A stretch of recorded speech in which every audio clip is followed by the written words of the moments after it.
안녕하세요. 건축사 사무소 미션 오브젝트 운영하고 있는 고재협이라고 합니다. 그 다음 학기 저희 스튜디오 주제는 The Structural Fictions입니다. 제가 2년 전 이맘때쯤 학교에서 진행했었던 워크숍으로 이야기를 시작하겠습니다. 그 당시에 한 30여 명의 학생들하고 서울의 순간적인 이 파편들을 모으고 있는 그대로를 그려내려고 노력했었습니다. 근데 그 되게 아름답게 그려진 그림들 속에서 좀 조금이나마 우리가 살아가고 있는 도시의 구조, 그리고 뭔가 일상적인 이야기들을 우리의 시선으로 이해하고 표현할 수 있기를 바랬습니다.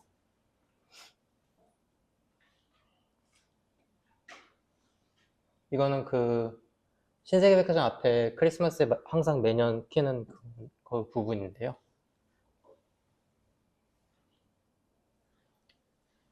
도시 생활 방식은 취한 사람들에게 주거 공간이 현실과 완전히 분리되었다고 생각합니다. 도시의 이상한 활력은 아마도 그 소비의 치열함에 달려있을 것입니다. 좀 빠르게 읽겠습니다. 공간의 소비, 그리고 생활 경험은 더욱 파편화되고 인위적이고 덧없어지고, 임시적이고 가상적인 도시 공간과 가상의 생활 공간, 기능들은 이미지의 흐름의 전제가 됩니다. 그리고 모든 도시 공간이 거주가 하는 것입니다. 이게 도요이토가 1988년에 책에서 언급한 부분입니다. 작년 2학년 2학기 저희 반은 임대 공간을 위한 새로운 구조 시스템 제안을 목표로 학생들에게 익숙한 학교 앞에 신촌로와 명물거리에 5개 층 규모의 임대 건물, 즉 근린생활시설을 설계하였습니다.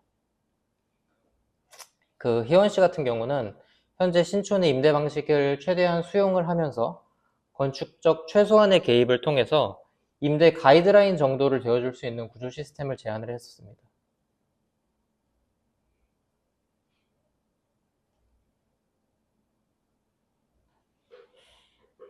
그리고 유건 씨 같은 경우는 자본주의로 그 신촌이 점령당했다고 스스로 판단을 했었고, 그래서 오늘날 신촌 거리에 대한 되게 비판적인 시선을 약간 신촌의 기존 그 포장 표피의 균열을 내는 방식으로 해학적인 프로젝트를 진행했었습니다. 우리가 이야기하는 그 스트럭처 구조는 작은 의미로는 건물을 지탱하기 위한 그 시스템을 얘기하고, 더 나아가서는 형태, 형식, 그리고 유형까지 의미합니다.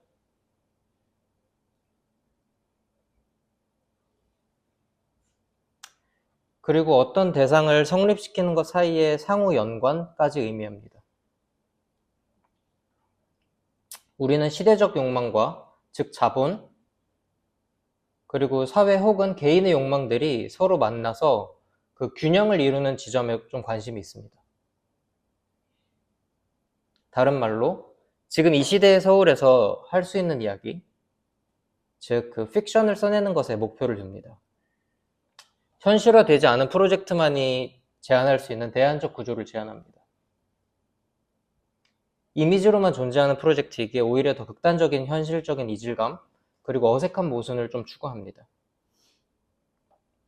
무한하게 부유하는 소비의 기호들과 이 기호들을 연결시키는 사건의 연속으로 구성된 비현실적 체계. 쇼핑은 우리에게 남아있는 공적활동의 마지막 형식이다. 도이토랑 램크로스가 얘기한 이야기들이고요. 그래서 이번 학기의 주제는 주거, 듀얼링, 그리고 소비, 쇼핑입니다. 1960년대 세운상가를 대표로 하는 상가아파트의 역사는 1970년대 대규모 아파트 단지와 아파트 상가형 백화점으로 확장되었고, 2000년대 초반은 타워팰리스를 선도로 하는 주상복합 아파트의 유행으로 점차 진화하였습니다. 얘는 목동 현대백화점하고 하이페리온 위에 주상복합 아파트가 겹쳐져 있는 단면도의 모습입니다. 한층 더 자본의 욕망이 깊게 침투하는 이러한 변화 과정에서 우리의 일상은 소비와 뗄 수 없는 관계가 되었고, 이에 따라 사회적 기준과 시대적 가치 역시 끊임없이 충돌하고 재조정됩니다. 특히 서울과 같은 도시에서 살아간다는 의미는 사실상 언제, 어떤 대상 혹은 경험을 소비할 것인가에 대한 선택의 연속으로 보이기도 합니다. 어떤 의미로 전통적 주거는 의미가 사라졌고 오늘날 소비라는 가장 멀리 떨어져 있던 개념이 주거의 영역으로 들어옵니다. 자본주의가 견고하게 자리 잡은 것만 이 도시에서 주거의 개념 역시 재고되고 새롭게 정의내려야 할지 모르겠습니다. 이번 학기 사이트는 신촌기차역, 삼거리, 즉 이대입니다. 이제 옛날 이야기가 되었지만 제가 중고등학생 때만 해도 이대는 서울 패션의 성지였었고 속칭 잘 나간다는 멋쟁이들의 집합소였습니다. 그리고 제가 그 연대를 다닐 때만 하더라도 스타벅스 1호점, 미스터 피자 1호점 등 프랜차이즈들이 즐비한 이른바 기업들의 취향 테스트를 거쳐야 할 관문이었고 이후에는 명동의 다음가는 외국인 관광객들의 인기 관광지였습니다. 지금 이대 상권은 메말랐고 건물주들은 그 자리에 학생들을 상대하는 공동주거, 아파트와 오피스텔을 지었습니다. 화장품 가게와 옷가게들로 복잡하던 거리는 사람을 찾기 힘든 오피스텔 촌이 되었고 저층부에는 간간히 부동산이나 분식점 정도만 남아 있습니다. GS건설의 자이엘라를 시작으로 신촌역 주변에 새로운 유형의 공동주거가 등장합니다. 대단지 아파트가 들어설 땅이 얼마 남지 않은 서울에 대기업들은 새로운 시장과 가능성을 찾아냈고 몇 년 사이에 신촌에만 이 에피소드 맹그로브 그리고 에피소드가 하나 더 생겨서 3개가 새로 생겨났습니다. 작년이 공간 그 자체를 거래 가능한 단위로서 바라본 학교였다면 올해는 바로 지금 이대라는 과거가 되어버린 동네에 소형 주상복합을 제안하는 프로젝트를 합니다. 전체적인 스케줄은 작년과 동일합니다. 중간 마감까지는 구조 모형을 제안하고 그때 건물의 질서, 구조, 형태, 동선 등 큰 계획들은 결정됩니다. 이후 외피 모델을 제안하면서 재료, 공간, 외부와의 관계 등을 설정하고 되게 완성도 높은 프로젝트를 만들어내는 데 목표를 둡니다. 하나 다른 점이 있다면 한층 더 조율해야 할 대선과 욕망들이 복잡해졌다는 것이고 그런 되게 다층적인 충돌을 해결해야 될 것입니다. 그리고 학기 초에는 조별 리서치 프로젝트를 진행할 계획인데 그 리서치 프로젝트 같은 경우는 아까 말씀드렸던 지금 동시대 서울에서 일어나고 있는 새롭게 등장하는 유형들, 뭐 에피소드나 맹그로브 같은 새로운 오피스텔을 조사할 것이고 추가적으로 제가 좀 유의미하게 같이 보면 좋겠다고 생각한 좀 유명한 건축 프로젝트 혹은 과거의 프로젝트를 같이 페어링해서 리서치를 하려고 하고 있습니다. 그리고 제가 이 리딩 매테리얼은 몇 개 책을 좀 고르긴 했는데 밑에 있는 4가지 책을 좀 중심적으로 제가 유인물을 좀 나눠줄 것이고요. 그래서 조별로 같이 볼 건데 피어 비토리오의 그 Possibility of Absolute Architecture랑 그 램크러스 정크 스페이스 그리고 커스튼 기어스의 Without Content 그리고 도요이토의 Tarzans in the Media Forest를 같이 좀 나눠주고 같이 읽어보려고 합니다. 그리고 제가 홍대에서 졸업 설계를 진행하고 있는데 그래서 그냥 이미지만 워크 샘플로 어떠한 형식이 좀 도움이 되시라고 좀 몇 개 가져왔습니다. 저희 반은 되게 극사실적인 렌더를 조금 많이 만들어내는 편이고요. 그래서 약간 그 지어지는 과정 혹은 뭐 분해되는 과정까지도 가면 렌더로 조금 보여주려고 하고 있습니다.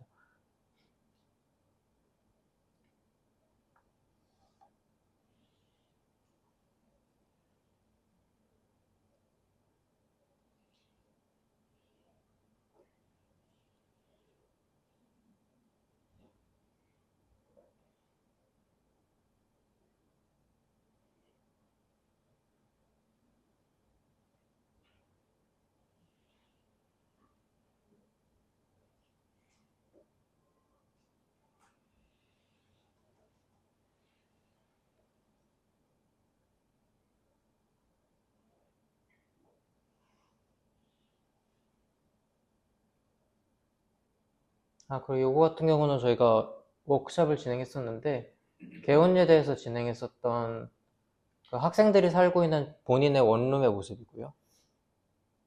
아마 이번 학기 프로젝트와도 관련이 조금 있을 것 같습니다.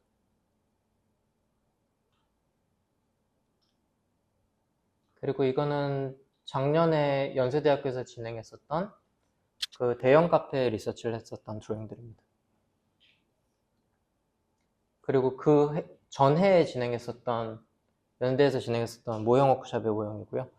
이번 학기도 마찬가지로 되게 큰 스케일의 모형들, 그리고 되게 현실적인 렌더링, 그리고 추가적인 엑소메트릭 드로잉이나 되게 라인 드로잉 위주의 평면, 단면 드로잉 같은 것들을 같이 제작하려고 하고 있습니다. 네, 감사합니다. 네.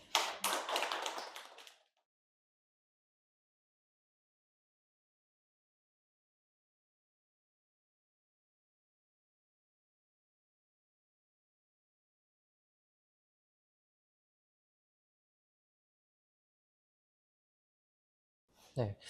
제가 저번 학기는 연대에서 2학년 수업을 했었는데, 그 2학년 같은 경우는 일단 리서치 프로젝트가 없었고요. 그래서 아예 제안만 하는 프로젝트를 한 학기 동안 진행을 했었고, 근데 그 결과물을 제안하는 과정은 거의 이번 학기도 동일할 것으로 보고 있습니다. 그래서 대신 스케일이 훨씬 커졌고, 그리고 사실상 임대 공간이라는 프로그램은 되게 어떻게 보면 되게 단순할 수도 있는 프로그램인데, 이번 같은 경우는 주상복합이라는 되게 복잡한 프로그램이 엉켜있는 상황이기도 해서 한층 더 3, 4학년이 다루기에는 좀 더 어려울 것으로 보고 있고요. 거기에 리서치 프로젝트가 또 학기 초에 거의 한 2주, 3주가량이 들어가기 때문에 시간적으로는 조금 더 타이트할 것으로 생각을 하고 있습니다.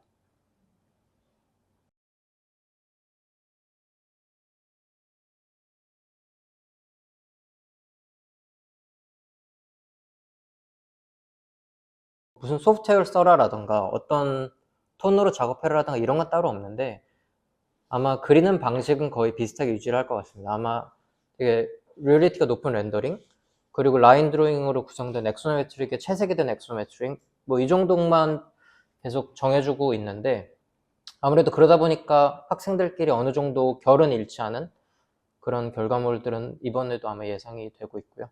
그리고 혹시 저번 학기 저희 반 거를 학생들은 좀 보셨을 수도 있는데, 저희 반이 그 모델 같은 경우는 그 색종이로 마감된 모델을 주로 만드는데요. 그래서 이번에도 그런 건 좀 유지하려고 하고 있습니다.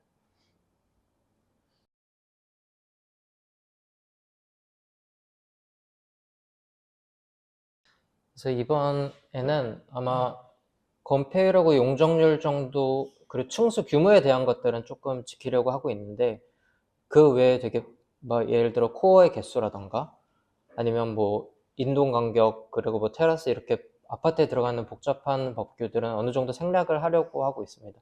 그래서 그거는 제가 조금 더 아직까지 정확한 사이트랑 규모를 아직 고민을 하고 있어서 어느 정도 구체화가 되면은 거기에 따른 그런 제약 조건들은 정해주려고 하고 있습니다.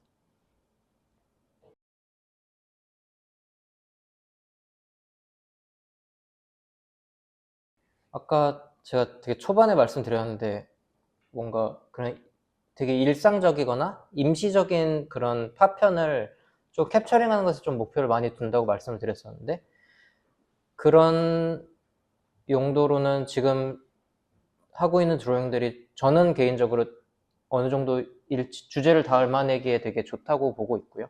그래서 저희의 리서치 방식과 같이 연관을 지어서 가는 것도 어느 정도 있는데, 근데 제가 홍대 5학년 스튜디오만 해도 드로잉에 대한 제약은 거의 주진 않고요. 그냥 되게 자율적으로 진행을 하고 있고, 고학년이 되면 될수록 드로잉에 대한 거는 조금 자유롭게 풀어 놓는 편이긴 합니다.